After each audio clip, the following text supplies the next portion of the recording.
Trump ఒకవైపున తన పని తాను చేసుకుపోతుంటే రెండో పక్కన అమెరికాలో ఉన్నటువంటి అధికార యంత్రాంగాలు మాత్రం భారత్తో స్నేహ సంబంధాల మీదనే దృష్టి సారిస్తున్నాయి.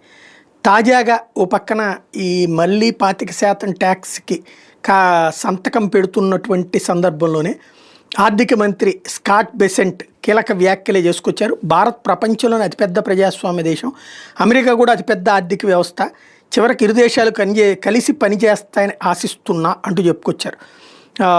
ఏదైతే ఇరు దేశాలకు సంబంధించినటువంటి పెద్దలు మాట్లాడుకుని ఈ సమస్య పరిష్కరించాలి, సుంకాల మీద చర్చలు జరిపేందుకు భారత్ ముందస్తుగానే వచ్చింది, అయినా డీల్ పూర్తి కాలేదు, మే లేదా జూన్ నాటికి ఇది పూర్తవుతుందని భావించా, మునుపటి మాదిరిగానే సాగుతాయని అనుకున్నా, రష్యా నుండి చమురు కొనుగోలుతో వాళ్ళు లాభాలు పొందుతున్న అంశం కూడా ఉంది, దీని మీద భారత్ ఓ వైఖరి తీసుకుంటుంది అని ఆశిస్తున్నానని చెప్పుకొచ్చారు. భారత్ అమెరికా మధ్య వాణిజ్య లోటు భారీగా ఉన్న విషయాన్ని ఈ సందర్భం గుర్తు చేసుకొచ్చారు.